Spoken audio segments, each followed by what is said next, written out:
and now with your upcoming project, which we'll talk a little bit about. But aside from your kids and your family, what's been lifting your spirits right now? Are you watching anything, or is there any books that you've been reading that has helped you to get through this time?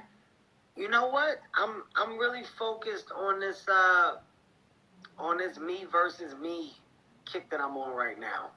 So yes, there's some TV, a couple shows that we locked into. I know Ozark, that was an amazing show. We watched that. I watched Top Boy.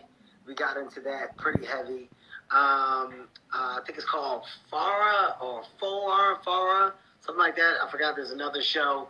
It's another Netflix show that we got into. So I try not to go too heavy though with the TV. I don't want to consume too much of my time. So the me versus me kick that I've been on is trying to surpass where I was, where I am, and that's just from a health and wellness standpoint, but also from a creative standpoint, trying to make sure that I'm checking as many boxes as I possibly can. So I've been doing a lot of writing, trying to figure out what the next version of a TV show is, trying to figure out what the next movie that I can be a part of the producing side as well as the acting side, trying to figure out this next version of stand-up, what it will be, trying to think about life after pandemic and, the best way to address and approach it. So, to be a creative person, you got to be in a creative space.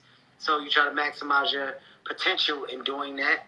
And that's what I've done over the several weeks that we've had. Yeah, and I think it was almost probably like a year ago now that you were in an accident. I know that you've been recovering this past year. So how are you doing? Do you feel like you're getting back to almost at 100%? Yeah, I'm pretty close. That's another thing with the me versus me attitude. I think where I was before the accident, I was in great shape, really taking care of myself. But to get into that accident, be blessed enough to still be here and be a husband and father and friend to so many, I think that I owe myself a service to try to surpass that version. I can do better. So, that's the kick that I've been on. So I'm probably at like 98%. I'll call it 110 when I feel like it's 110. But by the summer, I should be able to reach my fitness goals, and then we'll see what happens after. You're just like a motivational nugget a minute, like every in your new book.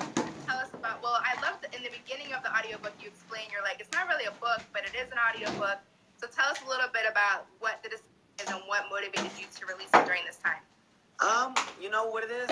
It's basically it's information. I feel like in today's time, the one thing that people don't do enough of is sharing information. We don't we don't volunteer it. There has to be an ask for there to be a tell. And when you think about it, that's the one thing that really stands in the way of success. People have the ability to be successful, but some people just don't know the road to take or what to do when they get there. So the decision is taking responsibility for you, your actions, your movements, and your decisions. You can make a right or left, you can go straight, you can make a U-turn, you can go over the bridge, under the bridge. It's ultimately you. So what I wanted to do was be transparent with my life, my journey to where I am now, and give you all of the decisions that had to take place in doing it. And what you realize is that it's okay to fall. It's okay to not be perfect. It's okay to not get it right. It's okay. The thing about making mistakes is embracing it, but being willing to grow from it. And if you are that person and you are willing to grow from it, then 9 times out of 10, you're going to be better off in the long run. If you're not that person, it means that you haven't yet developed the ability to check yourself. It's not till you can look at you and address the things wrong with you that you can fix you. So it's just about me discussing how I got to that place in life and, how I whipped myself into mental shape to deal with all that I've dealt with and to eventually surpass and embrace those things rather than look at them and I guess you could say kind of just wallow in the pity of what can't change. One thing I've been thinking a lot about lately, especially now that we're on social media and everyone's going in. I saw that you called out one quotes you have in the book. I think it's something like, we're living in the time in human history. Absolutely. One of the things I wonder is, now that we're so in this like cancel culture on social media, and how do you think that we can have more grace and forgiveness for other people in addition to themselves?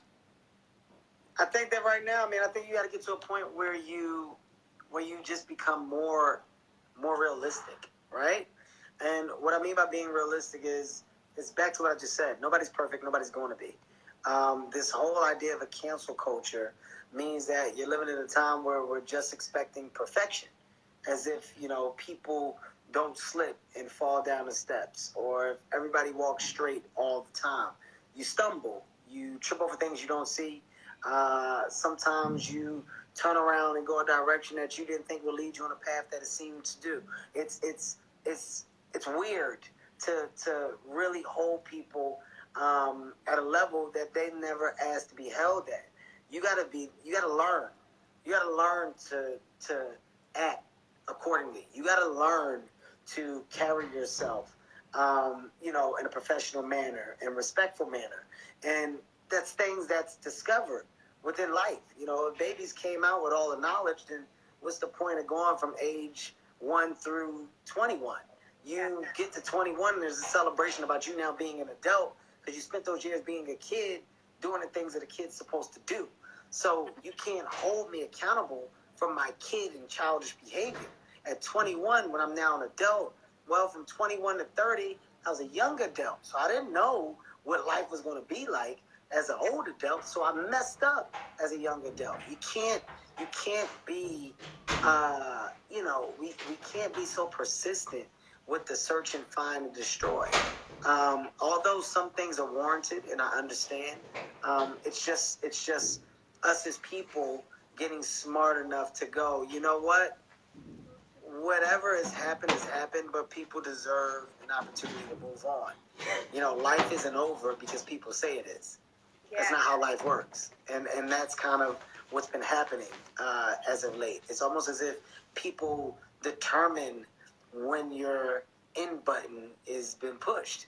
That's not how it fucking works. It's never been the lay of the land or the way of the land. So we need to lose that attitude and that feeling and let people grow.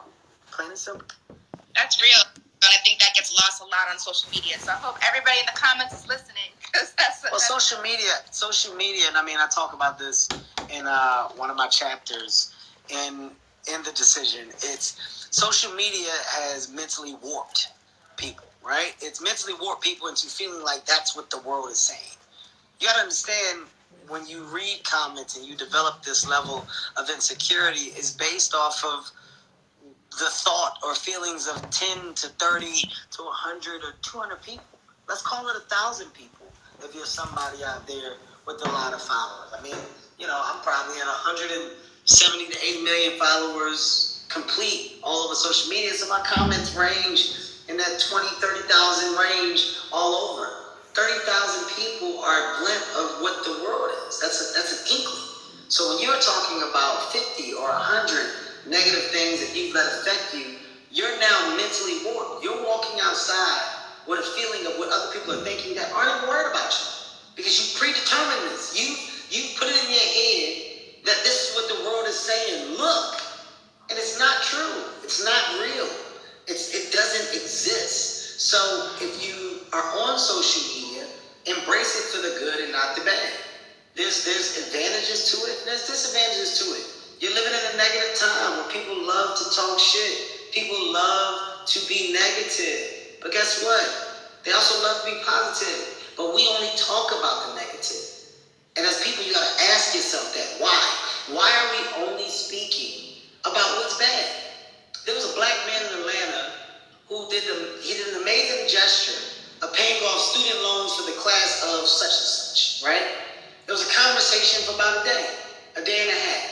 But then later on, blogs put up a story about said individual cheating with said individual and what? And it was the biggest story for weeks, because we choose to embrace the negative. There's tons of positive that can replace it. As people, you got to make the decision to say what gets your feedback and your energy and your time. If you're giving a negative your time, ultimately, you are influenced and enhancing negative behavior, which will then become your behavior. It's a chain of events. So it's not as if I'm saying things that are profound and as if I'm a prophet. I'm saying what we all know. This is very simplistic information. But because of my personality, because of where I am in life, I choose to deliver the message in a way that nobody else has or probably can. So that's what my Audible original, The Decision, is about. It's this type of information. Self-check. I can't continue to blame other people for my shit. And that's what other people enjoy doing.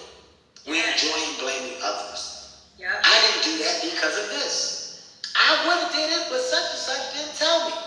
Nobody woke me up. That's why I overslept. Nobody told me that we was going to do this again. It's always somebody else. Yep. Yeah. That's real. And I think that like a lot of messages in your book, it's going to be the type of thing where somebody might listen now and a lot of what you say won't hit them until later. There will be certain pieces that stay with them now. But, you know, it's all when you're ready to receive it. And not everyone's always going to be ready for the message. And but the good news about it is, you know, when I say, you know, this is a book for you, I mean that. Yeah. By that I mean, this isn't a do what I do book. This isn't a live like me. This is how you have to do it, else it's not going to work. That's not what this is about. This is me giving you a different lens to look through. This is me giving you a different POV. And you can then take that POV and you can assess it and you can see if it's something that may work for you or may not. But at least you have the information. And what I see in people is it's such a bad thing because they think it's a cool thing to withhold. Some of the smallest sneakers. You can see a person with a pair of sneakers on that you've never seen. Hey man, where'd you get those sneakers? So many people go, yeah. I'm telling you. So real. You gotta figure that out on your own. Because they want to be the only one with the sneakers. Why? What happens if more people have the sneakers? What does that do to you in your moment with the sneakers? So that sneaker analogy is one that can be associated with business on the highest level. Hey man, how did you get vending machines? I would love to know how.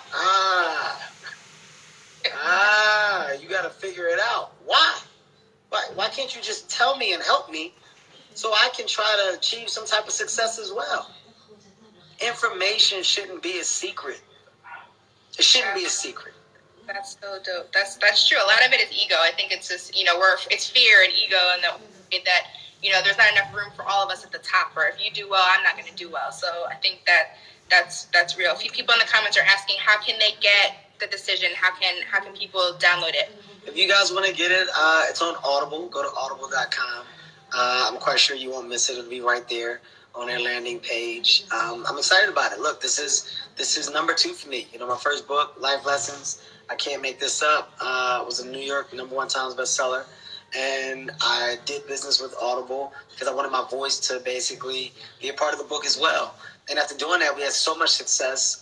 People gravitated towards it that I said, why not just go straight to that again? If it's not broke, I shouldn't try to fix it. So a message as strong, I felt, should be delivered firsthand. So it's personable, it's funny, but it's real. You're going to laugh, but also you're going to walk away with some gems. So go get it. Grab it. I would love to know what you think. The feedback has been unbelievable thus far. And, you know, I'm hoping this puts me in the space of positivity, motivation, inspiration, because it's a space that I'm falling in love with. You know, I want to see people be great and become the best version of themselves. And if I can do it with anecdotes and transparency, I will. Before I let you go, how are you guys preparing for baby number 4? Number 4. Jesus. Tell us what's your mindset right now? How are you preparing to? I'm excited, first and foremost. You know, I mean, another baby is unreal. I had no idea that I would be a family of 6, you know, when I was a little kid coming out of North Philadelphia. This is not a dynamic that I was raised in. It's not something that, you know, was sought after because my parents weren't together. It was just me and my brother. And my brother was in the Army, and I was home, and it was just us. So it's not like I come from a major, big family and a big household. So to be creating that and changing the direction of the last name Hart and have my kids have the opportunity to associate family with memories of being together, you know, brothers and sisters, mom, dad, stepmom. There's so many things that go into it, but ultimately it's together. So if I can do a great job in keeping this unit and putting water on it so that it grows, then everything that I've done thus far and what I've worked hard to have will mean something, because that last name lives on. So I want these generations to last, and I want to leave them something in return. Legacy. That's it, well, legacy. To leave our followers with one last positive thing, what's the last thing that made you laugh? Last thing that makes me laugh? Man, that's not fair. That's every day. Kenzo, man. My son's newest thing is, "What's up, man? What we into?" That's his newest thing. So he hears me on the phone. So what we getting into? I say a lot. Hey, what we getting into today? Give me a rundown of my day. Like it's constantly, I'm always saying what we get into. So his thing is, "What's up, man? What we into?" And it just makes me laugh. It makes me laugh. That little boy makes me laugh so much. That's so. Well, congratulations on the new book and on the expansion of the family, and we're so excited for you. Thanks for joining us today. Thank you. I appreciate you. To everybody that tuned in, thank you guys so much. Go get your copy of The Decision on Audible. I appreciate you. I love you. And we'll get through this. Listen, what you can't change, you can't change. So let's focus on the things that we can. And that's our movement afterwards. All right? Yeah. All right. Bye-bye. Bye.